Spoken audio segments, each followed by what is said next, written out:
Good evening students and welcome to another new session of English Grammar 40 MCQs with detailed rules and explanation which is equivalent to solving 100 different questions based on the same pattern, and that might come in your coming examination, whether it is teaching examination, whether it is banking, CGL, railways, or whatever examination you might face in the future. This is going to be a boon and blessing for all your exams, so that you may come to know the different aspects of the methods, that how you will be able to solve different kind of question, what will be your approach to solve a question. So this grammar 40 MCQs is not just 40 MCQs to get the video popularized among the audience. No, it is not like that way. The way I am solving the question is extremely very important, and you need to know the importance of solving question in this way. So यहाँ पे जो questions आज मैं solve करने जा रहा हूँ ये बहुत इंपॉर्टेंट है। ये आज का चौथा सेशन है ग्रामर का, ठीक है, और बहुत इंपॉर्टेंट है आपके आने वाले कोई भी एग्जाम हो, चाहे वो केंद्रीय विद्यालय संगठन का टोटल 40 मार्क्स का एग्जाम हो इंग्लिश का, या फिर WBSSC अब प्राइमरी की नोटिफिकेशन आएगी, सीटेट का एग्जाम हो, या किसी भी तरह की banking, academic to UPSC, whatever exam you going to face, this session that is going on, okay, is going to be a blessing for your exam. So blessing for you all. So बहुत अच्छे से इसको देखिए, समझिए, समझ में ना आए दोबारा रिवाइंड करके देखिए। हर क्वेश्चन को बहुत ही बारीकी से समझाने का प्रयास किया गया है और विद इन टाइम इसे हमने सॉल्व भी किया है। किसी भी तरह की डाउट्स अगर रह जाए तो मुझे कमेंट सेक्शन में बताएं कि और कैसे इस चीज को बेहतर किया जा सकता है, हम उसे जरूर करेंगे। ठीक है, तो चलिए सेशन को स्टार्ट करते हैं। मैं राजेश सर आप सबका स्वागत करता हूं काबिल एकेडमी के यूट्यूब प्लेटफॉर्म पे। चलिए शुरू करते हैं और जितनी जल्दी हो सके आप सभी इस सेशन से जुड़ जाएं। सबको मैसेज करें कि क्लास फिर शुरू हो गई है शेड्यूल टाइम पे, ठीक है, और ट्राई करें मेरे आंसर देने से पहले सवालों का जवाब पहले आप करें। पहला क्वेश्चन, और पहला क्वेश्चन क्या है, स्पॉटिंग एरर, जो आप अभी स्क्रीन पे देख पा रहे होंगे। तो देखिए पहला क्वेश्चन है, part of the research programme involved interviewing teenagers in inner city areas. अब ये एक स्पॉटिंग एरर का एक बहुत ही बढ़िया सा सवाल है, ठीक है। इस सवाल को आप समझिए और कोशिश कीजिए कि इसका जवाब क्या होगा, किस पार्ट में एरर है, part A, part B, part C, part D, और पॉसिबल हो तो ये भी बताइए कि यहाँ जिस पार्ट में एरर है वहाँ पे आंसर हमारा क्या होगा। कोशिश करें, 5 से 7 सेकेंड का मैं आपको समय दूंगा और इसी 5 से 7 सेकेंड के अंदर जो है आपको इसको सॉर्ट आउट कर लेना है कि इस सवाल का जवाब आखिर होगा क्या।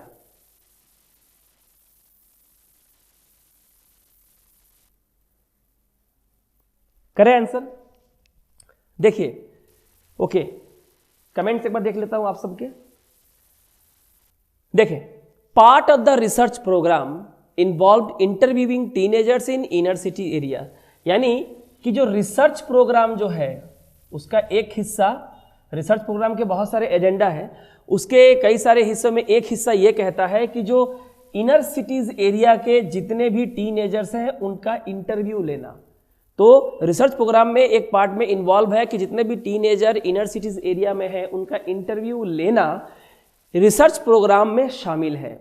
तो आप मुझे बताइए, अगर आपकी ग्रामर की नॉलेज अच्छी है और अगर आपने टेंस अच्छे से पढ़ा है, टेंस की वीडियो जो मैंने अपने YouTube चैनल काबिल एकेडमी के YouTube चैनल पे मैंने प्लेलिस्ट बना के दी हुई है, पूरी वीडियो एक वीडियो में भी है, 12 वीडियो में मैंने हर एक टेंस को इंडिविजुअली बहुत ही शानदार इलास्ट्रेटिव और अलग अलग सिचुएशंस और पिक्चर के माध्यम से स्पोकन इंग्लिश के साथ मैंने उसको फिनिश किया है। उसके ऊपर कुछ नहीं हो सकता, वो अल्टीमेट है।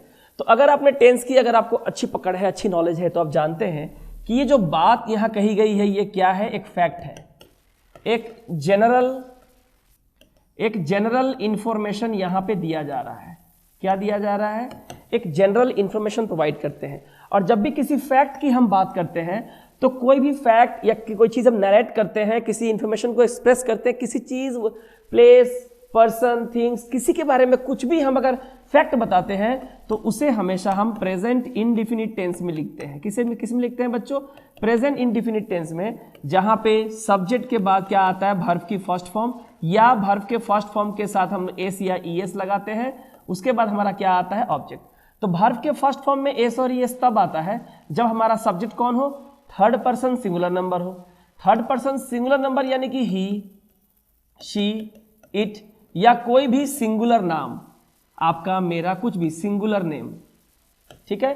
तो अगर ऐसा है तो कह रहे हैं part of the research programme, ये जो रिसर्च प्रोग्राम है इसका एक हिस्सा, पार्ट, ये क्या है, पार्ट उसका एक हिस्सा। इस रिसर्च प्रोग्राम एक नाम है, थर्ड पर्सन है, सिंगुलर है, इस सिंगुलर का एक हिस्सा भी सिंगुलर होगा।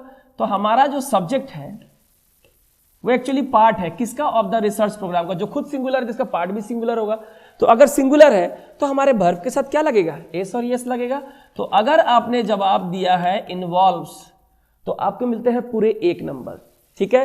तो ये हमारा होगा पहले सवाल का आंसर, जो आप देख सकते हैं इन्वॉल्व्स होगा, क्योंकि ये प्रेजेंट इंडेफिनिट टेंस है, सिंपल एक फैक्ट एक्सप्रेस कर रहा है। मुझे लगता है कि आपको बहुत ही अच्छे से ये बात क्लियर हो गई होगी। और मैं अपने हर वीडियो में, चौथी वीडियो है इंग्लिश की, ठीक है, जो आने वाले हर टीचिंग एग्जाम्स, बैंकिंग, सभी एग्जाम्स के लिए बहुत अच्छे एग्जाम, बहुत अच्छा है। तो एमसीक्यू के माध्यम से रूल्स भी पढ़ते हैं और क्वेश्चंस को भी सॉल्व करते हैं, तो इससे अच्छा और क्या चाहिए। चलिए आते हैं सेकंड क्वेश्चन में। I could not put up at a hotel because the board and lodging charges were too expensive. मैं एक होटल में नहीं रह सकता क्योंकि वहाँ के जो बोर्डिंग और लॉजिंग चार्जेस है वो काफ़ी क्या होते हैं, महंगे होते हैं। तो बताएं इसका आंसर क्या होगा। I could not put up at a hotel because the board and lodging charges were too expensive। और देखिए जल्दी जवाब करें क्योंकि मैं जल्दी जल्दी जवाब दूंगा इन सवालों के, ठीक है, क्योंकि मुझे एक्सप्लेन भी करना होता है, तो क्या बोर ना हो। काफ़ी लोग ज्वाइन करते हैं फिर छोड़ देते हैं, एग्जाम भी उनका छूट ही जाएगा। जिनको पेशेंस नहीं है उन्हें पढ़ने की ज़रूरत नहीं है। मुझे समझ में नहीं आता कि और वो कौन सा तरीका होगा जिनसे वो चीज़ों को अच्छी तरह समझ पाएंगे, ठीक है। मैं नाच और गा नहीं सकता, मैं नाच और गा के नहीं पढ़ा सकता, पढ़ाई एकदम सीरियस होती है, ठीक है। हाँ, तो वो ज़रूरी होती है कि आप सीरियसनेस और कंसंट्रेशन बनाए रखें पढ़ाई में, ठीक है। देखिए इसका जो सही आंसर होगा, जो सही फ्रेज होता है, कहीं भी जाते हैं तो वहाँ कहते हैं कि वहाँ की बोर्डिंग और लॉजिंग चार्जेस क्या है। तो यहाँ पे देखिए हम चार्जेस की बात कर रहे हैं, तो एक है हमारा लॉजिंग चार्जेस और एक है हमारा बोर्डिंग चार्जेस, तो ये यहाँ पे गलत है, ठीक है। हमारा जो सही आंसर होगा वो क्या होगा, बोर्डिंग एंड लॉजिंग चार्जेस जो होता है करेक्ट एक्सप्लेनेशन होता है, क्या होता है, करेक्ट जो है फ्रेज हम लोग यूज़ करते हैं, ठीक है। और एक तो बात यह है, यहाँ पे जो पुटअप दिया हुआ है यहाँ पे हम लोग ऐड का इस्तेमाल नहीं करेंगे, यहाँ ज़्यादातर हम इन का इस्तेमाल कर लेते हैं। I could not put up a hotel लिखे या I could not put up in a hotel, मैं उसको अफोर्ड, मतलब अफोर्ड नहीं कर सकता है ना, मैं क्या नहीं कर सकता, मैं उसे अफोर्ड नहीं कर सकता, क्योंकि बोर्डिंग एंड लॉजिंग चार्जेस जो होते हैं वो एक्सपेंसिव होते हैं। मुझे लगता है कि ये क्वेश्चन भी क्लियर हो गया होगा। अगला क्वेश्चन देखें और कोशिश करें सॉल्व करने का।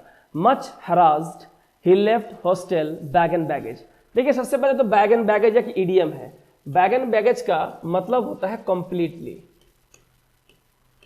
बैग एंड बैगेज का क्या मतलब होता है, कंप्लीटली, मतलब पूरा बोरिया बिस्तर डाला और निकल पड़ा। Much harassed he left hostel bag and baggage, बताइए क्या होगा। मैं जानना चाहता हूं कि इस सवाल का जवाब कितने लोग दे सकते हैं। Much harassed he left hostel bag and baggage। देखिए इंग्लिश में जब आप टेंस पढ़ते हैं तो टेंस पढ़ने के बाद आपको पढ़ना पड़ता है नरेशन, नरेशन के बाद पढ़ना पड़ता है वॉइस चेंज, ठीक है। सो वॉइस चेंज में जो होते हैं दो तरह के वॉइस होते हैं। एक आपका हो जाता है एक्टिव, जब सेंटेंस का सब्जेक्ट, जिसे हम लोग डूअर ऑफ द एक्शन कहते हैं, वो एक्शन को खुद करता है, इसलिए सेंटेंस को शुरुआत भी वही करता है, सब्जेक्ट के प्लेस पे वही रहता है। और एक होता है पैसिव वॉइस। अब पैसिव क्या होता है, सेंटेंस का जो सब्जेक्ट होता है वो सब्जेक्ट के प्लेस पे, यानी कि सेंटेंस को शुरू तो करता है, subject doer of the action के जगह पे रहता तो है लेकिन करता कुछ नहीं है, यानी कि सब्जेक्ट की जगह पे रह के वो कोई काम नहीं करता है, मैनेजर की कुर्सी में बैठ के वो कोई काम ही नहीं करता है, वो क्या होता है, इनएक्टिव होता है। तो पैसिव में क्या होता है, सब्जेक्ट सेंटेंस में दिए गए एक्शन को पूरा नहीं करता, इसलिए उस सेंटेंस का जो वर्ब होता है वो उस सब्जेक्ट के कारण जो है वो इनएक्टिव हो जाता है, मतलब पैसिव हो जाता है। अब आप यहां देखो, much harassed he left hostel bag and baggage, बहुत ही शानदार सवाल है। बहुत लोगों को एग्जाम में इसमें इतनी दिक्कत होती है और मैं इसके ऊपर आगे आज बहुत एलाबोरेटली डिस्कस करने वाला हूं। बहुत सारे स्पॉटिंग एरर के सवाल आपको क्लियर हो जाएंगे। देखिए he left hostel bag and baggage, उसने हॉस्टल पूरी तरह से छोड़ दिया, बोरिया बिस्तर बांधा। किसने, कौन हैरास हुआ, ही। अगर आप यहां पे पूरा सेंटेंस में देखें तो यहां से सब्जेक्ट मिसिंग है। यहां पे जो है बच्चों बहुत ध्यान से देखो, यहां पे सब्जेक्ट जो है मिसिंग है। Okay, actually subject is missing. Now this is very important to understand कि यहां पे ही ने किसी को हैरास नहीं किया है। अगर ही जो सब्जेक्ट है, ही ने अगर किसी को हैरास किया होता तो हम कहते हैं सेंटेंस एक्टिव में है, पर नहीं, ही ने किसी को हैरास नहीं हुआ है, ही हैरास हुआ है किसी के द्वारा। यानी ये कौन सा वॉइस चेंज हुआ? ये पैसिव वॉइस हुआ। तो ये पैसिव वॉइस है जहां पे आप सब्जेक्ट है पर आपको किसी ने हैरास किया है, आपने किसी को हैरास नहीं किया। He did not harass anybody, he is being harassed, तो उसे हैरास किया गया है। तो सेंटेंस हमारा पैसिव वॉइस में है। यहां पे सब्जेक्ट जो है मिसिंग है। एक्चुअली पूरा सेंटेंस में हैरास हुआ कौन है? ही, और हॉस्टल छोड़ा कौन है? ही। तो ये इस मीनिंग को पूरा करने के लिए इस जगह जो सब्जेक्ट मिसिंग है, और चूंकि ये पैसिव वॉइस में है, किस वॉइस में है? पैसिव वॉइस में है, तो यहां मच के पहले हमें लगाना पड़ेगा बीइंग, क्योंकि बीइंग का इस्तेमाल ऑलवेज पैसिव वॉइस में होता है। हैरास होने के चलते ही ने हॉस्टल बोरिया बिस्तर बांध के छोड़ दिया। तो याद रखिए यहां दोनों जगह पे हैरास भी ही हुआ है, हॉस्टल भी ही छोड़ा है। तो यहां पे सब्जेक्ट को क्लियर करने के लिए, चूंकि ये पैसिव वॉइस में है, किसी के द्वारा हैरास किया गया है ही को, यहां पे बीइंग का इस्तेमाल करते हैं पैसिव वॉइस में। So this is very important to understand that how to approach this type of question in your coming examination, whether it is teaching और whatever kind of examination, whether it is very simple exam or very advanced exam like SBI, PO and RBI, grade B or NABARD grade, whatever it is, it's very important to approach this question the way I am dealing now. So क्या होगा? being much harassed यहाँ पे correct होगा कि sentence हमारा passive में है और being का इस्तेमाल ऑलवेज पैसिव वॉइस में होता है। I think the matter is very much clear to you. If in case you have any sort of problem, then you can comment in the comment box. Okay, next. All the staffs of this office hold the view that Mr. Sinha is a very wise and an intelligent officer. Now, try to answer this question. Try to answer this question. And let me understand how much you know about the grammar. How depth your knowledge is. Okay? Whether you have any sort of hold on grammar or not. All the staff of this college hold the view that Mr. Sinha is a very wise and intelligent officer. See what will be the answer. Okay, what will be the answer? See, try to understand. All the staffs, what is the problem? No problem. All लिखा हुआ है तो यहाँ staffs ही होगा, plural. कहाँ का? Of this office. What is the problem? सबका view है, सब ऐसा मानते हैं, past tense hold the view that जो मिस्टर सिन्हा है वो हैं, क्या है? A very wise and an intelligent officer. क्या प्रॉब्लम है सेंटेंस में? क्या गलती है? गलती है मिस्टर सिन्हा एक ऑफिसर है। कैसे ऑफिसर है? Very wise and intelligent. Now this too, ये क्या है? एडजेक्टिव। ट्राई टू अंडरस्टैंड बच्चों, and let me clarify the rules, okay, with detailed explanation, that when you are using 2 adjectives, 3 adjectives, or whatever number of adjective you want to use for a noun or a pronoun, okay, जो articles that you are using before an adjective, the article must come only with the first adjective. यानी आप mister Sinha जो officer है, इसके लिए आप 2 विशेषण का प्रयोग कर रहे हैं, एक वेरी वाइज और एक इंटेलिजेंट। लेकिन इंसान तो एक ही है, 2 लोग तो नहीं है, एक ही आदमी है, 2 अलग अलग पर्सन नहीं है, एक ही आदमी है मिस्टर सिन्हा।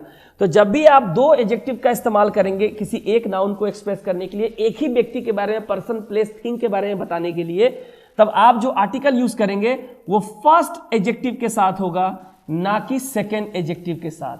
यानी यहां गलती किस पार्ट में था? डी पार्ट में था, जहां हमने इंटेलिजेंट के पहले भी एन लगा दिया था। यहां पे एन का इस्तेमाल नहीं होगा। Yeah, it is prohibited to use and before intelligent, because here we are talking about a single person, that is Mr. Sinha, whose designation is an officer, and we are trying to उसकी जो quality है वो बताने की कोशिश कर रहे हैं, वेरी वाइज से और इंटेलिजेंस से, एक ही आदमी के बारे में। सी अ रेड एंड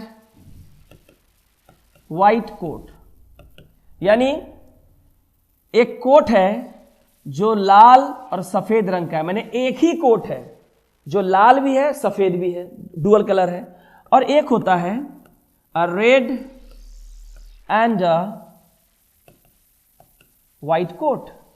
यानी यहां पे हम दो कोट की बात कर रहे हैं, एक लाल रंग का है और दूसरा कोट जो है वो क्या है, सफेद रंग का है। तो आपको यह बात समझनी होगी कि अगर हम एक ही पर्सन, प्लेस, थिंग के बारे में कुछ एक्सप्रेस कर रहे हैं एडजेक्टिव के थ्रू, तो सिर्फ फर्स्ट वाले एडजेक्टिव के साथ ही हमें आर्टिकल लगाना है, ना कि दूसरे वाले के साथ। I think the matter is very much clear to you. ठीक है, next one, every boy and every girl were given a packet of sweets. बताइए इसका सही आंसर क्या होगा। आप ट्राई करें और बताएं कि यहां पे किस पार्ट में मिस्टेक है। Every boy and every girl were given a packet of sweets. हर प्रत्येक लड़का और प्रत्येक लड़की को एक पैकेट मिठाई का दिया गया। ठीक है, एग्जाम में क्वेश्चंस आएगा, मैं जो करवा दूंगा आपको इंग्लिश के इस सीरीज में। ठीक है, और ये भी बता दूं मैं आप लोगों को कि कल से आप लोगों का reasoning, verbal and non verbal जो रीजनिंग है, जो हर एग्जाम्स के लिए कॉमन है, अभी बेसिक से लेके एडवांस लेवल तक कल से शुरू हो जाएगा। So every boy and every girl क्या होगा, देखिए एवरी या मान लीजिए हम लोग ईच का इस्तेमाल करते हैं। ठीक है, इसके बाद आप किसी भी तरह का नाउन का इस्तेमाल करें, हम बात कर रहे हैं उस लड़का, लड़की या स्टूडेंट, एक एक का इंडिविजुअल बात करते हैं, हर एक के एक साथ में बात नहीं करते हैं, प्लूरल सेंस में बात नहीं करते हैं। ठीक है, यहां पे लड़का चाहे कितना भी हो, लड़की कितना भी हो, हम बात कर रहे हैं प्रत्येक को। तो जब आप स्वीट्स डिस्ट्रीब्यूट करेंगे तो आप इंडिविजुअली एक एक के हाथ में देंगे, ना कि एक बार में चार के हाथ में देंगे। तो याद रखिए, सेंटेंस का सब्जेक्ट अगर एवरी या ईच हो, ठीक है, तो ये सब्जेक्ट है हमारा, तो हर लड़का और हर लड़की, तो लगता है कि बॉय एंड गर्ल, यहां पर सब्जेक्ट कौन है, प्लूरल, बट हेयर यहां पे एक एडजेक्टिव लगा है, कौन सा, एवरी। इससे क्या होता है, हमारा जो सब्जेक्ट बनता है वो बन जाता है सिंगुलर, और सब्जेक्ट जब हमारा सिंगुलर है तो हमारा वर्ब भी क्या होगा, सिंगुलर। इसलिए यहां पे क्या इस्तेमाल करेंगे हम बच्चों, यहां इस्तेमाल करेंगे हम वाज। ठीक है, तो हमारा सही आंसर क्या होगा, वाज। ये आप जो एक्सप्लेनेशन है, you need to keep this thing in your mind कि जब भी इस तरह शुरुआत होगी ईच से, एवरी से, ठीक है, आइदर से, नाइदर से, तो हमेशा जो होता है क्या होता है, सिंगुलर होता है। नेक्स्ट, तो हम लोग यहां देखते हैं, मैं जो कहा था कि मैं कुछ स्पॉटिंग एरर पे मैं डील करूंगा जो आपके सारे कॉन्सेप्ट को क्लियर कर देगा। एक है पार्टिसिपल और एक है बीइंग। ठीक है, तो पार्टिसिपल ऑफ बीइंग क्या है, देखिए जब हम लोग जो है वर्ब के फर्स्ट फॉर्म के साथ जब हम लोग आईएनजी का इस्तेमाल करते हैं, और ये एक एक्शन वर्ड होता है। क्या वर्ड होता है, एक्शन वर्ड, यानी जिसे हम लोग क्या कहते हैं, वर्ब कहते हैं। ठीक है, वर्ब की तरह फंक्शन करता है, वर्ब प्लस आईएनजी, क्योंकि जेरांड की तरह ही फंक्शन करता है, तो वो नाउन होता है। लेकिन जो एक्शन, जो वर्ब प्लस आईएनजी अगर वर्ब की तरह फंक्शन करे तो इसे हम लोग क्या कहते हैं, पार्टिसिपल,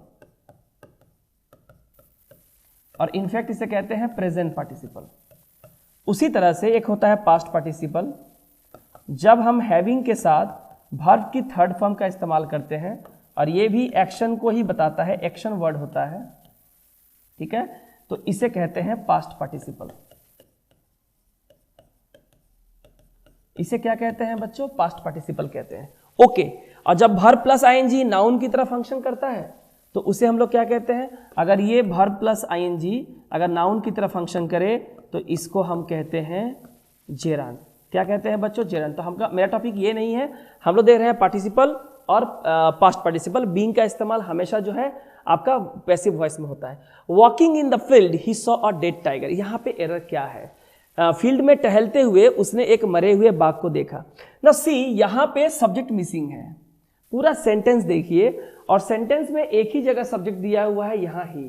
तो इस सेंटेंस में एरर है कि नहीं, गलती है कि नहीं, ये जानने के लिए आपको ये जो वॉकिंग है जिसका सब्जेक्ट मिसिंग है, इसका सब्जेक्ट ऑफ रेफरेंस आपको ढूंढना होगा।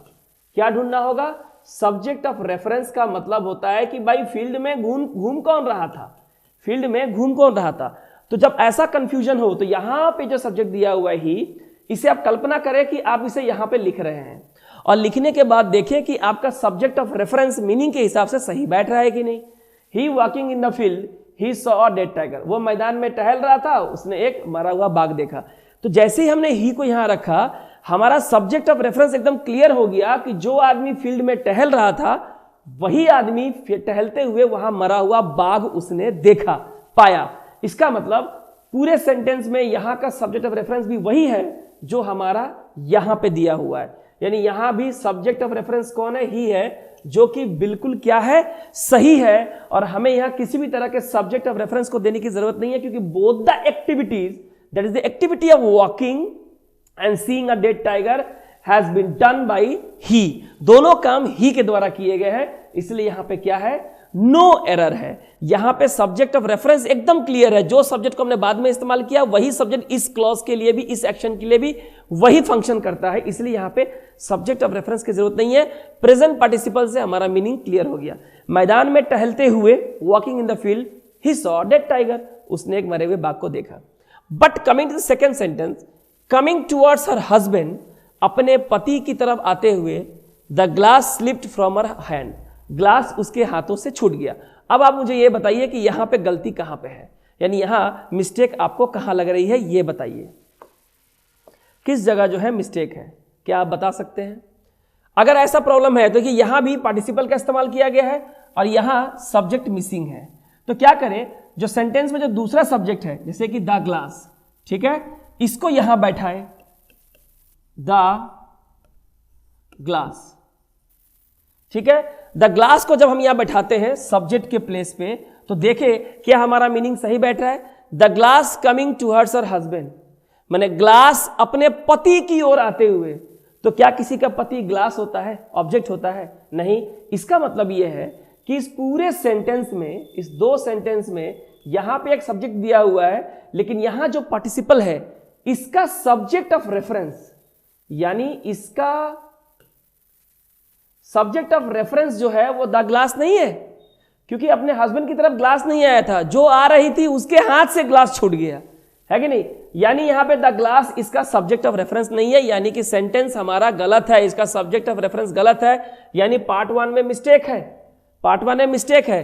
तो यहां as a subject of reference हम लोग यहां क्या देंगे, as a subject of reference हम लोग यहां लिखेंगे while she was। So while she was coming towards her husband, the glass slipped from her hand। जब वो अपने पति की तरफ आ रही थी, उसके हाथ से, हर, यहाँ हर दिया हुआ है, इसका मतलब यहाँ सब्जेक्ट रेफरेंस कुछ और होगा, उसके हाथ से ग्लास क्या हो गया, फिसल कर गिर गया। तो सब्जेक्ट ऑफ रेफरेंस जानना बहुत जरूरी होता है अगर पार्टिसिपल या बीइंग सेंटेंस को स्टार्ट किया गया है, ठीक है। तो यहां पे देखिए लिखा हुआ है while she was coming towards her husband, the glass slipped from her hand। So it is very important कि पार्टिसिपल या पास्ट पार्टिसिपल या बीइंग के साथ कोई भी सेंटेंस दिया हुआ हो तो उसके सब्जेक्ट ऑफ रेफरेंस को बहुत ध्यान रखिए, किसके बारे में इसके पहले एक्चुअली बात की जा रही है। बहुत सारे सवालों के जवाब आपको एग्जाम में मिल जाएंगे, ठीक है। आगे है, कह रहा है being a fine day he went out for a walk. एक अच्छा दिन होने के कारण वह टहलने के लिए निकल गया। अब बताएं इस पार्ट में कहां गलती है, चलिए इस पार्ट में कहां गलती है। मैं सिर्फ आपको अगर आंसर बता दूं तो शायद आपका सारे सवाल जल्दी सॉल्व हो जाएंगे, आप जल्दी घर चले जाएं, है ना, डिनर करके जल्दी सो जाएंगे, लेकिन इससे कुछ होगा नहीं। बस यही होगा कि आपने राजेश सर का एक क्लास कर लिया, अच्छा लगा, सर को वो sir fantastic class, fantastic session, लेकिन कोई फायदा नहीं हुआ उससे, आपसे कुछ फायदा नहीं होता है। क्या होगा, तो यहां भी देखें बीइंग का इस्तेमाल किया गया है, यहाँ पार्टिसिपल, यहाँ पे ये पार्टिसिपल है, यहाँ कोई ये पैसिव वॉइस नहीं है। दिन अच्छा है, दिन कोई अच्छा नहीं कर, दिन खुद ही अच्छा हो या खुद ही खराब होता है, तो यहाँ बीइंग का इस्तेमाल एज अ पार्टिसिपल किया गया है। तो हमें चाहिए इसका सब्जेक्ट ऑफ रेफरेंस क्या जरूरी है कि नहीं है। तो हम क्या करेंगे, हमारा यहाँ सब्जेक्ट है ही, हम क्या करेंगे, हम इमेजिनरी ही को यहाँ पुट करेंगे और देखेंगे क्या इसका भी सब्जेक्ट ऑफ रेफरेंस वही है, और अगर नहीं, पढ़ के अगर अच्छा नहीं लग रहा है, दोनों फंक्शन अगर ही नहीं कर रहा है, इसका मतलब सब्जेक्ट ऑफ रेफरेंस यहाँ गलत है। तो अगर हम ही यहां डालें तो हमारा मीनिंग क्या हो रहा है, he being a fine day. He being a fine day मतलब वह एक अच्छा दिन है, मतलब वह मतलब मैं आदमी हूं और मैं दिन भी हूं और मैं बहुत अच्छा हूं, इसलिए मैं अपने आप में ही घुस के मैं टहलना शुरू कर दिया। तो ये पॉसिबल, दिट इज रिडिकुलस, है ना। तो ऐसा नहीं होता है। तो इसका मतलब ये है कि ये फाइन डे अलग चीज है और वो टहलने के लिए निकला ये अलग चीज है, दोनों अलग अलग है और दोनों का सब्जेक्ट ऑफ रेफरेंस अलग है। टहलने के लिए निकला कौन, ही, लेकिन दिन का अच्छा होना, दिन का सुहावना होना ही कहां से होगा। यहां पे इसका मतलब यह है कि बीइंग का सब्जेक्ट ऑफ रेफरेंस ही नहीं हो सकता है। तो यहां पे हम लोग क्या डालना पड़ेगा, हम लोग को यहां डालना पड़ेगा इट। क्या डालना पड़ेगा बच्चों, it. It being a fine day, इसका मतलब होता है it was a fine day, क्योंकि पास्ट टेंस है, तो बीइंग क्या हो जाएगा, बी वर्ब का काम कर रहा है। It was a fine day, he went out for a walk. एक अच्छा दिन होने के चलते वो टहलने के लिए निकल गया। तो देखिए कितना इंपॉर्टेंट है सब्जेक्ट ऑफ रेफरेंस को जानना। अब यहां देखिए बीइंग अ ब्यूटीफुल साइट, ठीक है, तो it being a fine day हो गया। आगे है being a beautiful site it charmed all of us. अब इस सवाल को देखिए, आप कहिए क्या होगा इसका आंसर, इसका आंसर क्या होगा बताइए। बहुत ही शानदार सवाल है, अगर आपने ये समझा है तो इस सवाल का जवाब मेरे बच्चे जरूर दे पाएंगे। Being a beautiful site it charmed all of us. यहां भी देखिए हमने पार्टिसिपल का इस्तेमाल किया है। ओके, तो अगर हमने पार्टिसिपल का अगर हमने इस्तेमाल किया है, ठीक है, तो हमारा क्या होगा, हम क्या करेंगे, इसके पहले सब्जेक्ट को पुट करके देखेंगे। हमारा सब्जेक्ट कौन है, इट। तो अगर हम यहां पे इट को पुट करके देखते हैं तो हमारा क्या हो रहा है, it being a beautiful sight, मतलब it was a beautiful sight. Sight के बारे में माने बहुत सुंदर दृश्य है, दृश्य था ये। और इट माने उस दृश्य ने सबका मन मोह लिया, हम सबका मन मोह लिया। यानी कि ब्यूटीफुल साइट के लिए ही इट का इस्तेमाल किया गया है और सबका मन मोह किसने लिया, इट ने, मतलब इसी ब्यूटीफुल साइट ने ही सबका मन मोह लिया। इसका मतलब ये सेंटेंस और ये सेंटेंस दोनों में क्या कॉमन है, इट कॉमन है। दोनों में उस ब्यूटीफुल साइट के बारे में बोला जा रहा है। इसका मतलब यहां पे इट कौन है, यहां पे इट है ब्यूटीफुल साइट, ब्यूटीफुल साइट। यानी यहां भी बीइंग के जरिए जिस सब्जेक्ट ऑफ रेफरेंस की हम बात कर रहे थे वो कौन था, इट था। इसलिए यहां पे इट की जरूरत बिल्कुल भी नहीं है, क्योंकि दोनों में जो काम हुआ है वो करने वाला कौन है, इट ही है। इसलिए यहां पे जरूरत नहीं है। इसलिए इसका आंसर क्या होगा, इसका आंसर हो जाएगा नो एरर। ठीक है, अब आगे देखते हैं।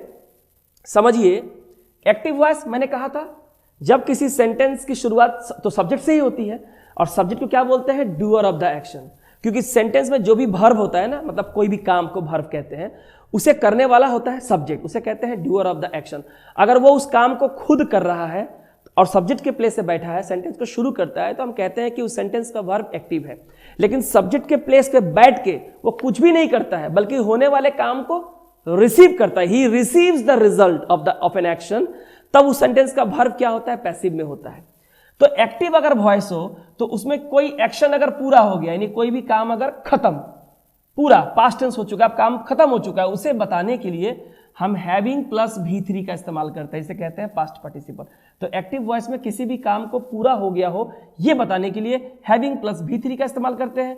लेकिन अगर पैसिव वॉइस में सेंटेंस हो, पैसिव वॉइस में अगर सेंटेंस हो और यही चीज बताना हो कि कोई काम पूरा हो गया था किसी के द्वारा, तो हैविंग और V3 तो आएगा ही, साथ में क्या लगेगा, बीइंग।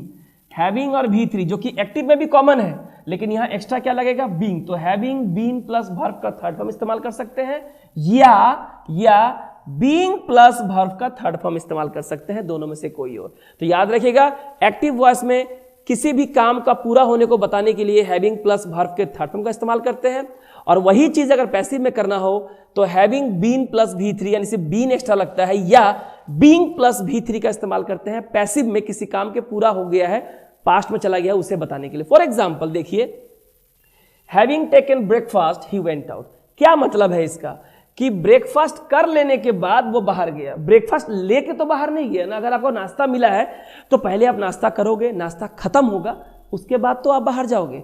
तो यहां पे हैविंग टेकन ब्रेकफास्ट, यानी ब्रेकफास्ट टेकन जो है उसके बाद वो बाहर की ओर गया है।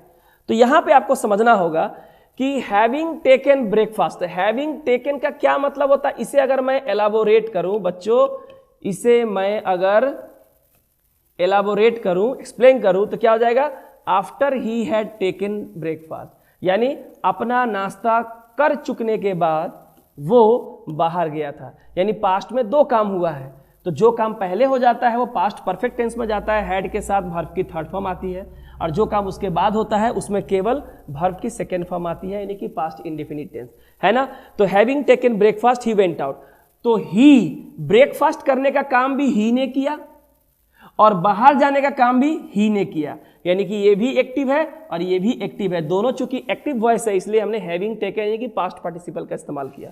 यहां देखें, the leader having been killed the followers ran away, या the leader being killed the followers ran away.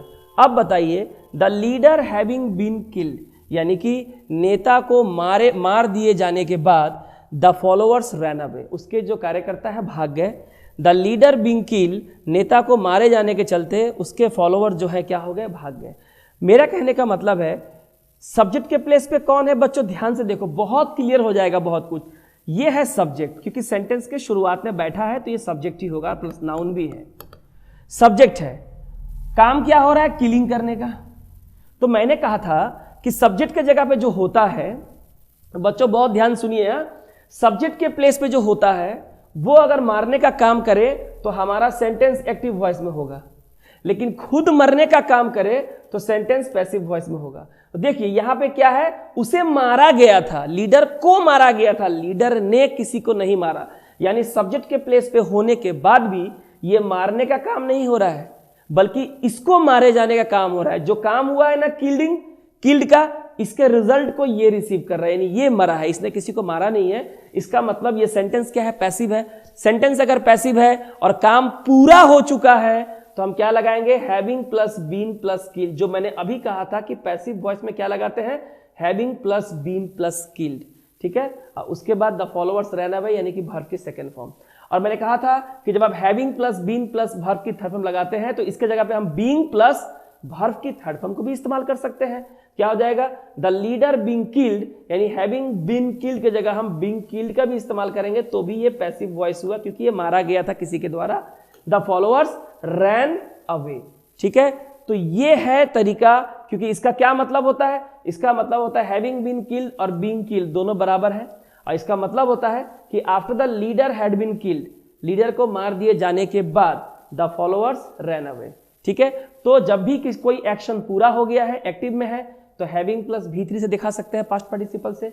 इसी को अगर पैसिव में दिखाना हो तो हैविंग बीन प्लस V3 या बीइंग प्लस V3 का हम लोग इस्तेमाल करते हैं, जो मैंने आपको अलग अलग एग्जाम्पल से देके मैंने समझा दिया।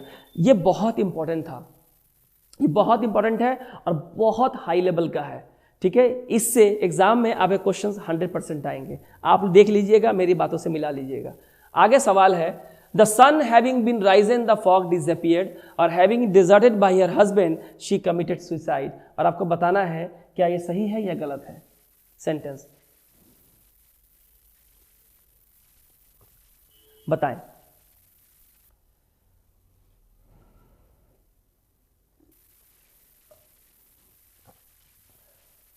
देखिए, अगर मैं हैविंग बीन प्लस राइजन अगर लिखता हूं तो मैंने अभी कहा था ये जो एक्सप्रेशन है ये पैसिव वॉइस में होता है। मैंने कहा था हैविंग में बीन लगा दोगे वर्ब की तरफ तो पैसिव वॉइस में होता है। मतलब सूरज को किसी के द्वारा उदय करवाया गया था। तो कौन इतना बड़ा महारथी है भाई जो सूरज को उदय करा देगा, कौन है भाई, हम और आप तो है नहीं, भगवान ही हो सकते हैं जो ऐसा कर सकते हैं।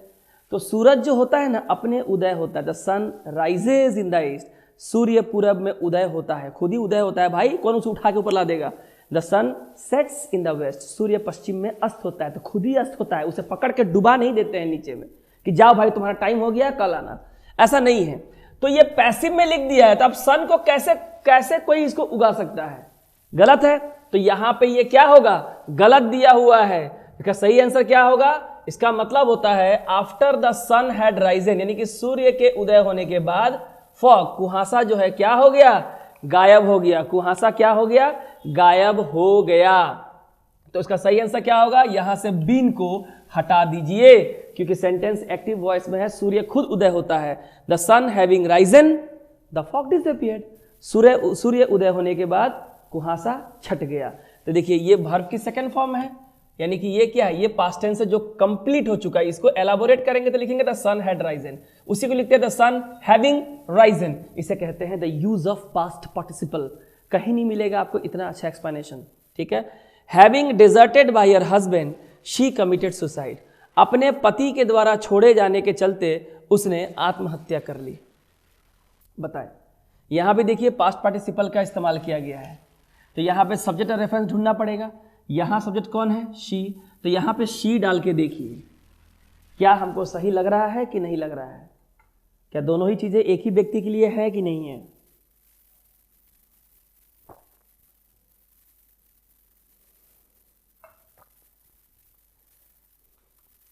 देखिए सेंटेंस बिल्कुल सही है, क्योंकि हस्बैंड के द्वारा किसे छोड़ा गया था? शी को। और सुइसाइड भी किसने किया? शी ने। यानी कि दोनों ही सेंटेंस में जो डिजर्टेड, छोड़ा जाना, ठीक है, और सुसाइड करना एक ही लड़की ने किया है। किसने किया है? शी ने। लेकिन यहां गलती है। देखिए गलती क्या है? हैविंग डिजर्टेड, यानी हैविंग के साथ वर्ब की थर्ड फॉर्म कहां लगाते हैं? एक्टिव वॉइस में। तो शी ने अपने हस्बैंड को नहीं छोड़ा है, शी को उसके हस्बैंड के द्वारा छोड़ दिया गया था, इसलिए उसने क्या किया? सुसाइड किया। यानी सेंटेंस हमारा किस वॉइस में है बच्चों? पैसिव वॉइस में है। देखा, समझ में आया? She having deserted by her husband, उसको उसके हस्बैंड के द्वारा छोड़ दिया गया था, इसलिए उसने सुसाइड कर लिया। यानी यहां पे जो काम हो रहा है वो किसी के द्वारा, हस्बैंड के द्वारा हुआ है। देखिए बाई लगा हुआ है। सेंटेंस हमारा क्या है? पैसिव वॉइस में है। सेंटेंस हमारा पैसिव वॉइस में है, तो हैविंग के साथ V3 कैसे लगेगा? हैविंग के साथ बीन के साथ V3 लगेगा। तो सही आंसर क्या होगा? हैविंग, बीन और डिजर्टेड। ये है मेन पैसिव वॉइस का। तो having been deserted by her husband, she committed suicide. ये होता है सही एक्सप्लेनेशन और सही तरीका स्पॉटिंग एरर के क्वेश्चन को समझने के लिए। अब मुझे लगता है कि आपको participle, present participle, past participle और बीइंग का बहुत ही अच्छा नॉलेज हो गया होगा। दिस इज कॉल्ड जीजी कॉन्सेप्ट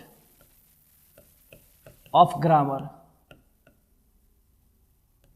और आपको पता है जीजी का मतलब क्या होता है? एक बार कमेंट करके बता दे। कमेंट करें जीजी का मतलब होता है गजब ग्रामर कॉन्सेप्ट। ठीक है, चलिए आगे देखते हैं। नो एरर है। अब यहां पे है, आपको यहां पे फिल इन द ब्लैंक्स करना है विथ एप्रोप्रिएट वर्ड्स। तो she heard the dash of the hinges, rattling, rustling, crashing, creaking, and the sound effects dashed by the recording director are provided, been provided. करें।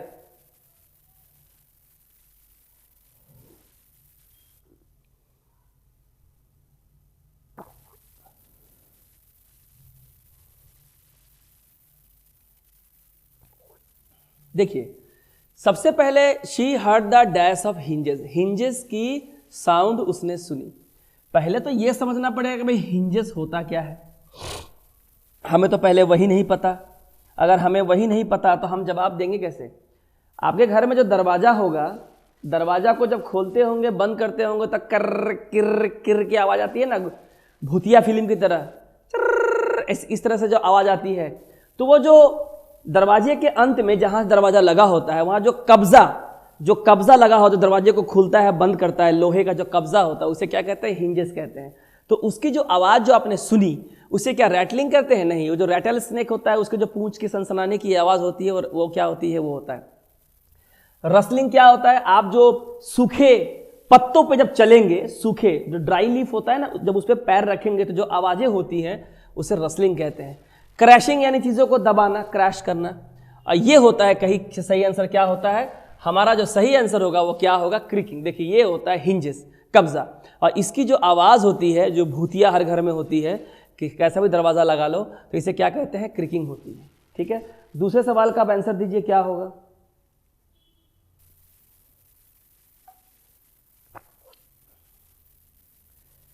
Sound effect dash by the recording director. जो recording director है उसके द्वारा क्या दिया गया था? Sound effect दिया गया था। यानी ये जो साउंड इफेक्ट है ना, ये सब्जेक्ट के प्लेस पे तो बैठा हुआ है, लेकिन ये इनएक्टिव है। क्या है? इनएक्टिव है। तो अगर ये इनएक्टिव है तो यहां जो वर्ब होगा वो किस वॉइस में होगा? वो पैसिव वॉइस में होगा बच्चों। किस वॉइस में होगा बच्चों? पैसिव वॉइस में होगा। पैसिव वॉइस में होगा तो कह रहा है कि साउंड इफेक्ट जो है डायरेक्टर के द्वारा दिया गया था। तो जब भी हम लोग पैसिव करते हैं तो क्या लगाते हैं? ऑक्सिलरी वर्ब के साथ वर्ब की थर्ड फॉर्म लगाते हैं। ये नहीं होगा, बीन नहीं होगा, बीन अकेले नहीं इस्तेमाल होता है, सिर्फ वर्ब सेकेंड फॉर्म में होगा नहीं। बचा कौन? ये, क्योंकि इफेक्ट्स प्लूरल है तो यहाँ पे हम लोग आर लगा सकते हैं, और वर्ब की थर्ड फॉर्म आएगी तो क्या लगा सकते हैं? प्रोवाइडेड। तो इस तरह से आप पहले ऑप्शंस को एलिमिनेट कर सकते हैं, उसके बाद सही जवाब दे सकते हैं। क्या होगा? Are provided. आगे देखिए, ये रहा the dash of cotton is very heavy. जो खेतों में जो कपास की खेती होती है उसे मशीनों के द्वारा ऐसे बड़े बड़े गोले बना के डाल दिए जाते हैं, तो इसे डैश ऑफ कॉटन कहते हैं। क्या कहते हैं? Bald, bale, bale, band.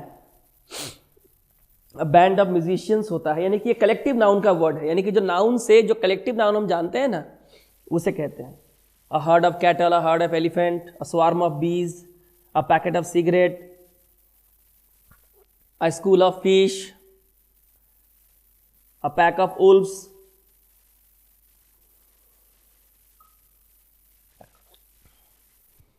काफी ठंड पड़ रही है आजकल यहां। तो ये जो होता है, ठीक है, इसे हम लोग क्या कहते हैं? इसे हम लोग कहते हैं बेल।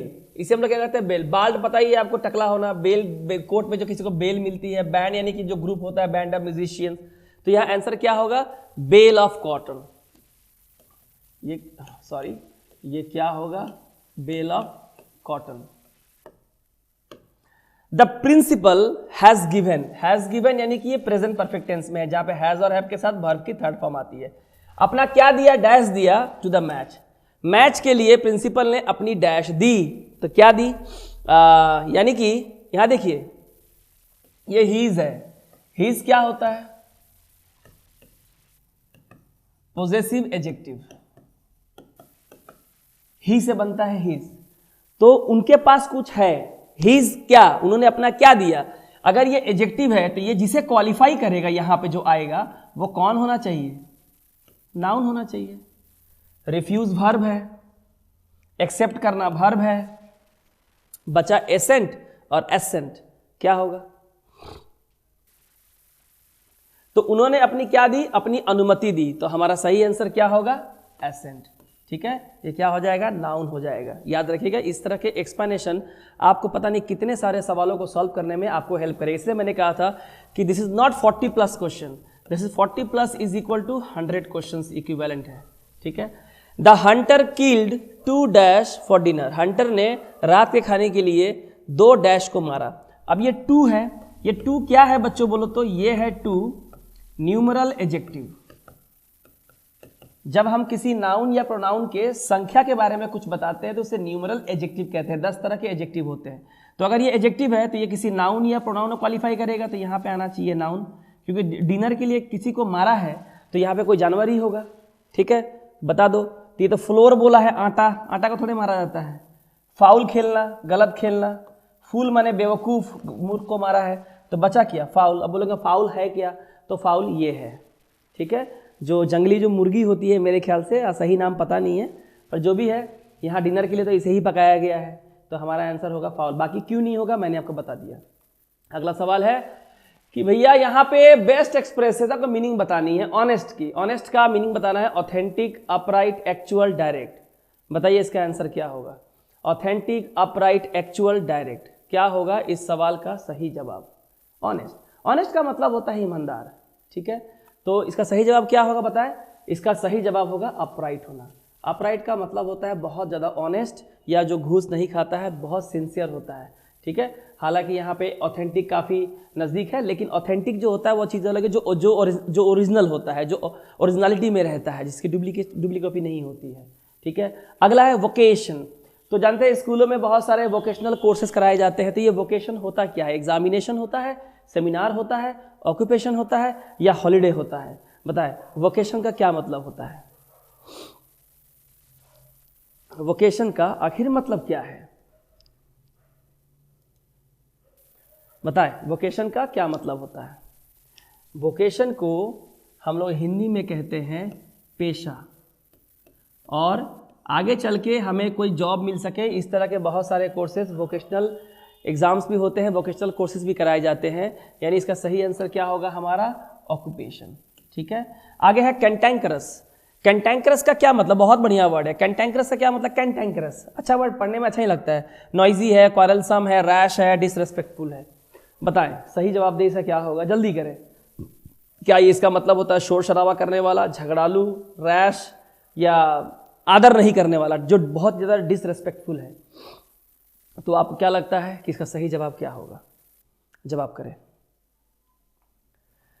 कैंटैंकरस वो लोग होते हैं जो बहुत ज़्यादा झगड़ते हैं, झगड़ालू होते हैं, ठीक है। जैसे कि यहाँ देखिए, तो कैंटेंकरस का मतलब होता है हमारा क्या, क्वारेलसम, जो झगड़ा करते हैं, क्वारल करते हैं, ठीक है। आगे है, आगे आपको बताना है ऑपोजिट मीनिंग। क्या बताना है, उल्टे शब्द का आपको मीनिंग बताना है। तो फ्रूजालिटी क्या है, फ्रूजालिटी, इसका पहले तो मीनिंग समझना पड़ेगा, फिर आप बताएंगे ऑपोजिट।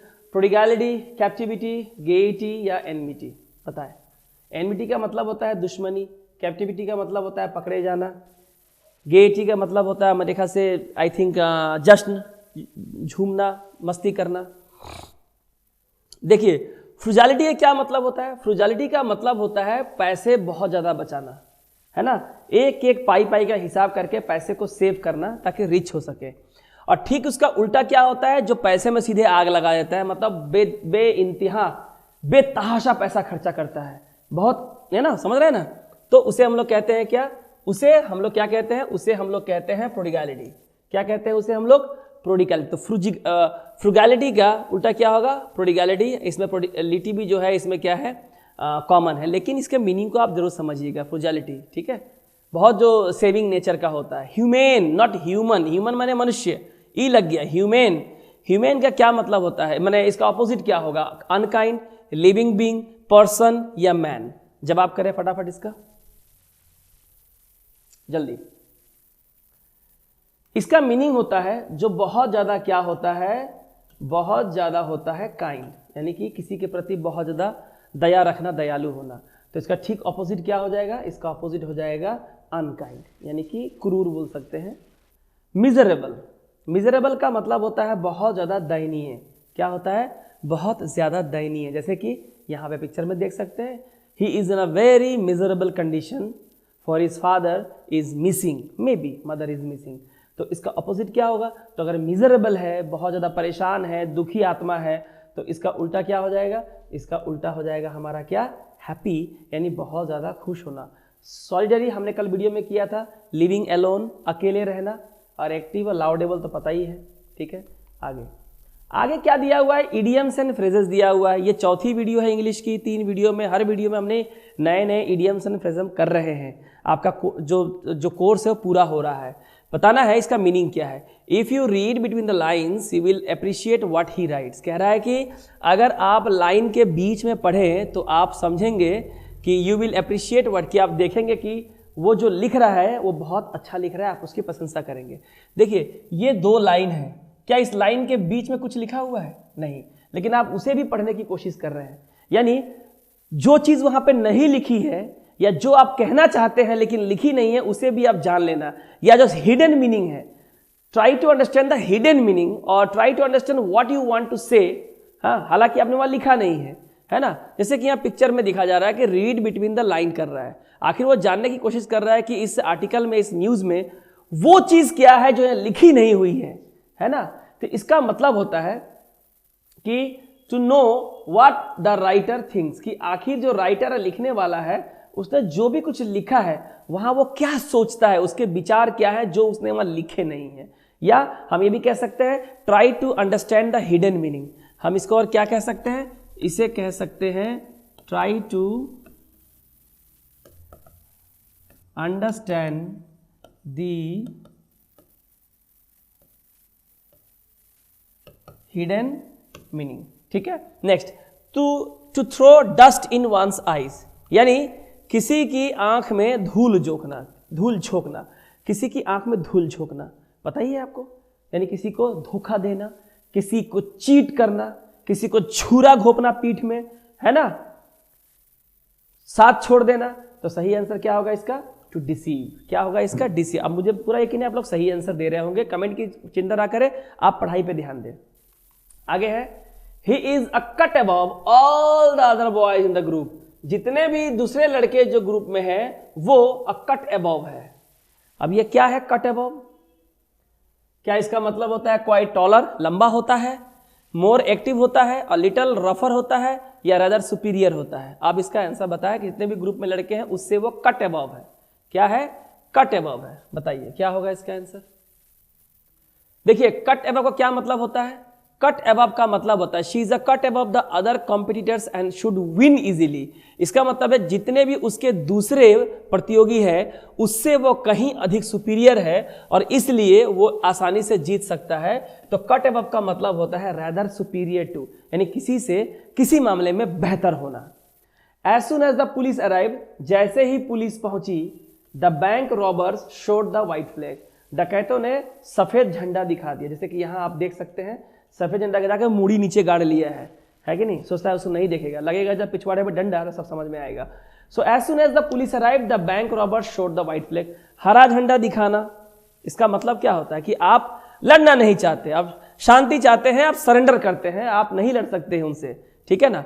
तो इसका सही आंसर क्या होगा? इसका सही आंसर होगा सरेंडर कर देना। क्या करना? सरेंडर कर देना। टू कट वन शॉर्ट, किसी को छोटा कर देना। अगर सही लिटरली इसका मीनिंग देखे, टू कट वन शॉर्ट, किसी को छोटा कर देना। क्या मतलब होगा? To love one, to insult one, to criticise one, to interrupt one. क्या होगा? टू कट वन शॉर्ट, बताए क्या होगा? ए बी सी डी में से आप ऑप्शन बता सकते हैं और जब भी आंसर दे नंबर दे के आंसर दे। इसका मतलब होता है टू इंटरप्ट वन। क्या होता है? किसी को बोलते वक्त किसी को रोकना, इंटरप्ट करना, ठीक है। आगे है, आपको बताना है कि क्या यहाँ पे जो अंडरलाइन वर्ड है यह सही है। किसी इंप्रूवमेंट की अगर जरूरत नहीं है तो ठीक है, अगर किसी की इंप्रूवमेंट की जरूरत है, सेंटेंस में अगर इंप्रूवमेंट की जरूरत है तो इसके जगह कौन सा होगा। इसके लिए ग्रामर का नॉलेज बहुत बेतहाशा बेइंतहा अच्छी नॉलेज होनी चाहिए। Should have very deep knowledge of English grammar. The students interest, यानी कि छात्रों की रुचि थी, रेज्ड, बढ़ा दी गई, by an article he had read. जो छात्र है, एक ही छात्र है, उसका इंटरेस्ट जो है डैश हो गया, रेज्ड हो गया, by an article he had read. एक आर्टिकल जब उसने पढ़ा तो उसका इंटरेस्ट क्या हो गया। देखिए, एक होता है rise, RIAC, the sun rises in the east, उसका मतलब होता है उगना। एक होता है रेज, यानी कि उठना। यहां पे मतलब यह है कि स्टूडेंट का जो इंटरेस्ट था पहले से था, लेकिन जब उसने वो एक आर्टिकल पढ़ा तो उसके बाद उसका इंटरेस्ट क्या हो गया, ठीक है। जब किसी सब्जेक्ट में आपकी रुचि होती है और उस सब्जेक्ट की रुचि के लिए कोई आप ऐसी चीज पढ़ लेते हैं जिससे आपकी रुचि क्या होती है, उसमें बहुत ज्यादा बढ़ जाती है। आप उसको और देखना। अगर मान लीजिए मेरी वीडियो जो मैं YouTube पे बनाता हूं, अगर मेरी वीडियो अगर किसी भी तरह से अगर आपको अच्छी लगती है तो आप क्या करेंगे, आपका इंटरेस्ट मेरी वीडियो को देखने में बढ़ेगा और बार बार आप मेरी वीडियो को सर्च करेंगे और मेरी वीडियो का बार बार देखें, मल्टीप्लाई हो जाएगा आपका, है ना।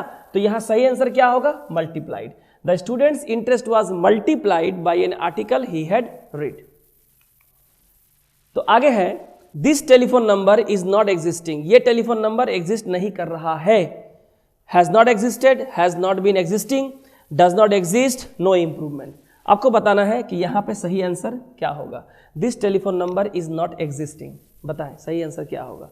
देखिए, ये कह रहा है कि ये टेलीफोन नंबर यहां नहीं है। इसका मतलब एक जनरल इंफॉर्मेशन आपको दी जा रही है। क्या जनरल इन्फो, या आपको एक फैक्चुअल बेस्ड ट्रूथ, जिसे हम लोग फैक्ट कहते हैं, बताया जा रहा है। और ऐसे किसी भी बात को हम लोग किस टेंस में लिखते हैं, मैंने बार बार कहा है, उसे प्रेजेंट इंडेफिनिट टेंस में लिखते हैं। तो प्रेजेंट इंडेफिनिट में क्या होगा, देखिए ये है subject telephone number, this telephone number singular है, और सिंगुलर है तो या तो वर्ब की फर्स्ट फॉर्म के साथ एस या ईएस आएगी। क्या आएगी? एस और ईएस आएगी। यहाँ प्रेजेंट कंटिन्यूअस टेंस का इस्तेमाल नहीं होगा। हमारा सही आंसर होगा कि this telephone number does not exist because it is a fact. And any factual based truth or any general information regarding a place, person, thing or any kind of cosmetic element must be written in present indefinite tense with verb first form or s or es with the verb if the subject belongs to third person singular number. I think the matter is very much clear to you. So the answer will be does not exist. Next one. Would it be impertinent? Impertinent का मतलब होता है rude और disrespectful. Would it be impertinent to ask why you are leaving? क्या ये पूछना गलत होगा कि भैया तुम क्यों जा रहे हो छोड़ के? तो बताइए, ये जो लिखा हुआ है to ask you are living, क्या ये सही है या गलत है? हालांकि ये क्वेश्चन सेंटेंस है, क्योंकि सेंटेंस की शुरुआत किससे हुई है? ऑक्सिलरी वर्ब से हुई है। तो ये यस नो सवाल है, लेकिन क्वेश्चन सेंटेंस है, इसलिए क्वेश्चन मार्क तो होगा। लेकिन क्या सही है ना गलत है। तो बहुत सारे स्टूडेंट क्या होंगे या कंफ्यूज होंगे, वो यहाँ देखेंगे कि क्वेश्चन सेंटेंस में y के बाद r होता है, उसके बाद हम u को लिखते हैं।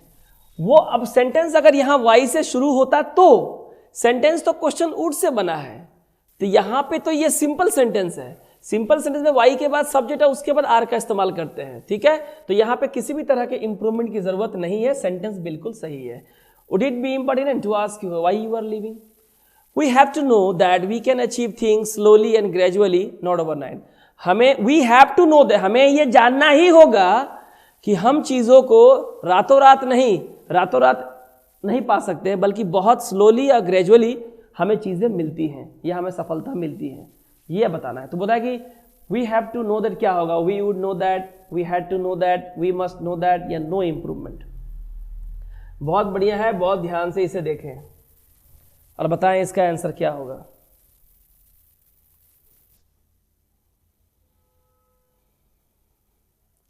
देखिए, हम इस बात पे जोर देकर ये बात कहना चाहते हैं कि we can not achieve anything in life whatever you dreamed of overnight.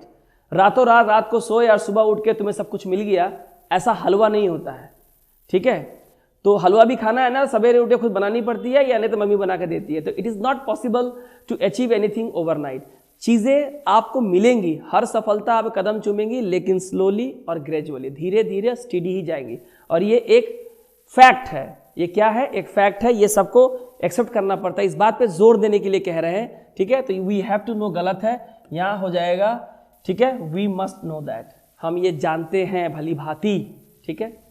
Rajesh ability to use the local language surprised me. Rajesh का लोकल लैंग्वेज को इस्तेमाल करने की जो उसकी योग्यता है, उससे मैं आश्चर्यचकित हूं। Knowing of, confidence with, familiarity with या नो इम्प्रूवमेंट। आपको बताना है क्या ये सही है। यहाँ तो भाई मेरा ही नाम दे दिया है, चलो अच्छा है, एक वीडियो में तो मेरा नाम आया, अब हर वीडियो में नाम डाल दूंगा मैं। So Rajesh ability to use the local language surprised me. बताइए इसका आंसर क्या होगा, करें जवाब इसका। देखिए, जब आप किसी चीज के साथ आप परिचित होते हैं, हमको पता चलता है कि आपको ये चीज बहुत बेहतर तरीके से आती है। That means you are very much familiar with that thing, whether it is a language, whether it is any sort of sports, medical science, technology, whatever it is, but you are very much familiar with that thing. तो यहाँ पे ability to use नहीं होगा, सही answer क्या होगा, familiarity, और उसके साथ कौन सा प्रीपोजिशन लगता है, विद। तो यहाँ पे इंप्रूवमेंट की जरूरत थी फ्रॉम द सेंस कि आप जब किसी चीज को बेहतर जानते हैं, that means you are very much familiar with that thing, इसलिए लोग आपके पास आपकी एक्सपर्टीज को समझने के लिए आते हैं। So Rajesh familiarity with the local language surprised me, क्योंकि हर किसी को नहीं पता, पर उसे पता है local language. No improvement, we must know that, familiarity with. Next है, I usually did not take sugar in my tea. मैं आमतौर पर चाय के साथ चीनी नहीं लेता हूँ, ठीक है। तो ये क्या करेंगे, do not take, have not taken, no improvement, क्या करेंगे बताइए। अगर आप ध्यान से देखें तो मैं आमतौर पर चाय के साथ चीनी नहीं लेता हूं, इसका मतलब ये क्या है, फैक्ट है। और मैं कितनी बार आज के वीडियो बता चुका हूं, पहले वाले वीडियो में, कि किसी भी फैक्ट को, जनरल इन्फॉर्मेशन को प्रेजेंट इंडेफिनिट टेंस में लिखते हैं।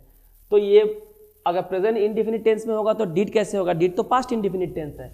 और आई है, आई के साथ कभी भी नेगेटिव में डज नॉट नहीं आता है। I do not, we do not, they do not, you do not, he does not, she does not, it does not, Rajesh does not, Sita does not, है ना। तो यहां आंसर क्या होगा, I usually do not take sugar in my tea unless they modify the system. जब तक वो system को मॉडिफाई नहीं करते, our future generations will suffer. हमारे भविष्य में आने वाले जो हमारी पीढ़ी है, उन्हें भुगतना पड़ेगा, इसका खामियाजा भुगतना पड़ेगा। तो पूछा है कि ये सही है या यहाँ पे इंप्रूवमेंट की ज़रूरत है इस वाले पार्ट में, ये आपसे पूछा गया है, बताइए।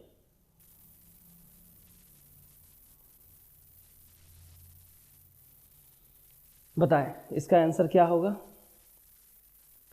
Unless they modify the system और future generation will suffer.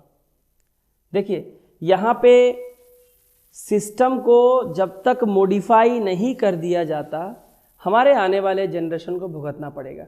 Sense क्या बनता है, थोड़ा इस चीज़ को देखें। सिस्टम को जब तक मॉडिफाई नहीं किया जाता, यानी सिस्टम किसी के द्वारा जब तक सरकार अपने सिस्टम को ठीक नहीं कर देती या इस सिस्टम को जब तक सरकार के द्वारा ठीक नहीं किया जाता तब तक हमारे आने वाले जनरेशन को भुगतना पड़ेगा, इसका खामियाजा भुगतना पड़ेगा। इसका मतलब सेंटेंस का जो पहला पार्ट है ना वो पैसिव वॉइस में है। क्या है? पैसिव वॉइस में, ये गलत है। इसका सही आंसर क्या होगा? ये अनलेस द सिस्टम किसी के द्वारा इज मॉडिफाइड, ठीक है, our future generation will suffer. ये होगा हमारा सही आंसर। However it seems by reading the sentence that is the correct sentence, but not, it is not actually, unless they modify the system, unless the system is modified, जब तक इसे ठीक नहीं कर दिया जाता our future generations will suffer। 2-3 बार जब पढ़ेंगे तो चीजें आपको बेहतर तरीके से समझ में आएंगी। We did not see this movie yet हमने अभी तक ये फिल्म नहीं देखी थी बोला है। चीजों को समझना होगा और बताइए इसका सही आंसर क्या होगा कि we did not see this movie yet का इस्तेमाल हम लोग कहाँ करते हैं? सेंटेंस के अंत में प्रेजेंट परफेक्ट टेंस में। कहाँ करते हैं बच्चों? प्रेजेंट परफेक्ट टेंस में। और ये क्वेश्चन सेंटेंस में इस्तेमाल होता है और नेगेटिव सेंटेंस में इस्तेमाल होता है। कहाँ पे? लास्ट में। ज्यादातर ये लास्ट में या एंड ऑफ द सेंटेंस में इस्तेमाल होता है। This is very important to understand that yet is used in present perfect tense. Present perfect tense मतलब जहां पे हैज या हैव का इस्तेमाल होता है और वर्ब की थर्ड फॉर्म आती है। तो ये क्वेश्चन सेंटेंस और नेगेटिव सेंटेंस में आता है। नेगेटिव यहां पे है, इसे अंत में किसको इस्तेमाल किया गया? येट का। तो चूंकि ये प्रेजेंट परफेक्ट टेंस का है, यहां पे we did not see this movie नहीं होगा। क्या होगा? वी हैव या we haven't seen this movie yet, यानी हैव और वर्ब का थर्ड फॉर्म तो आ गया और चूंकि नेगेटिव है इसलिए नॉट आया, इसलिए येट का इस्तेमाल होगा। नेगेटिव और क्वेश्चन सेंटेंस में येट का इस्तेमाल होता है। प्रेजेंट परफेक्ट टेंस का ये सूचक होता है, हिंट देता है। प्रेजेंट परफेक्ट टेंस हैज और हैव के साथ वर्ब की थर्ड फॉर्म होती है, तो ये हो जाएगा आंसर। और जब प्रेजेंट परफेक्ट टेंस में होगा हैज और हैव के वर्ब का थर्ड फॉर्म, तो नॉट हमेशा इन दोनों के बीच में आएगा। इसे हैवंट भी लिख सकते हैं या हैव नॉट भी लिख सकते हैं, जैसा कि लिखा हुआ है, ठीक है, हैव नॉट सीन। अगला क्या है? अगला जैसा कि आप देख सकते हैं, इसने जैसे ही लव का प्रपोजल दिया सीधा लव भी फूट गया, लव के अंदर भी छेद हो गया, इसके दांतों के अंदर भी छेद हो गया, ठीक है। तो कह रहा है पर सेंटेंस कुछ अलग है यहाँ। The sight of the lizard is hateful to me. गिरगिट देखने से ही मुझे बहुत बुरा लगता है, बहुत ही खराब लगता है, नफरत, ठीक है। तो क्या ये सही है? The sight of the lizard is, actually वो कह रहा था कि वेरी डिस्गस्टिंग और वेरी डिस्कम्फर्ट, बहुत स्ट्रॉन्ग डिसलाइक, जिसकी जब अगर किसी चीज के प्रति जब आपकी एकदम माने एकदम नापसंद करते हो, आपको नफरत होती है, देखने से घिन लगती है आपको, तो उसे क्या कहते हैं, ठीक है। तो इसका सही आंसर क्या होगा? दूसरी बात यह है the sight of the lizard is यहां पे वर्ब है और ये साइट ऑफ द लिजर्ड क्या है? सब्जेक्ट है पूरा। और ये यहां पे जो भी है आपको ऐसा लगता है, यानी कि ये क्या होना चाहिए? एडजेक्टिव होना चाहिए। जो प्रोनाउन के बारे में, नाउन या प्रोनाउन के बारे में बोले उसे हम लोग एडजेक्टिव कहते हैं। रिपल्शन में ION है तो ये नाउन है, नाउन यहां नहीं होगा, ठीक है। रिपल्स यहां पे नहीं होगा, ठीक है। हमारा सही आंसर क्या होगा? रिपल्सिव। रिपल्सिव क्या है? हमारा एडजेक्टिव है। इसका क्या मतलब होता है? इसका मतलब होता है स्ट्रॉन्ग डिसलाइकनेस, बहुत ज्यादा नापसंद करना, ठीक है, रिपल्सिव। आगे है ड्यूरिंग हिज लॉन्ग डिस्कोर्स, अपने बहुत लंबे लेक्चर में, प्रवचन में, ही did not touch the central idea of the topic, उसने टॉपिक का जो मेन मुद्दा था उसको उसने टच ही नहीं किया, बात ही नहीं किया। डिस्कोर्स लेक्चर माने प्रवचन तो लंबा दिया लेकिन मेन मुद्दे पे कोई बात ही नहीं किया, तो लंबा बात ही नहीं किया। हम पास्ट की बात कर रहे हैं, डिड के बाद वर्ब की क्या आती है? फर्स्ट फॉर्म, और जो मेन मुद्दा था उसको उसने टच ही नहीं किया। सही है, ठीक है। इसका आंसर क्या होगा हमारा? No improvement. आगे देखें, आगे है यहां पे वन वर्ड सब्सटीट्यूशन, अनेक शब्दों के लिए एक शब्द, फटाफट करेंगे। The practice of having many wives, बहुत सारी पत्नियां, बहुत सारी बीवियां रखने की प्रथा। आज ही भारत में एंथ्रोपोलॉजी अगर आप पढ़ोगे तो बहुत सारे ट्राइबल ऐसे हैं जो आज भी उनके यहाँ पे जनजातियों में, आदिवासी जनजातियों में या कई सारे आइलैंड में एक के बहुत सारे पत्नियां होती हैं और एक पत्नी के बहुत सारे पति होते हैं, जिसे पॉलीएंड्री कहते हैं। तो बहुत सारी पत्नी होने को क्या कहते हैं, ठीक है। बताइए इसका आंसर क्या होगा? जी, इसका सही आंसर क्या होगा हमारा? पॉलीगामी, ठीक है। और इसका ठीक उसका उल्टा क्या होता है? पोलीएंड्री, बहुत सारे पति होना।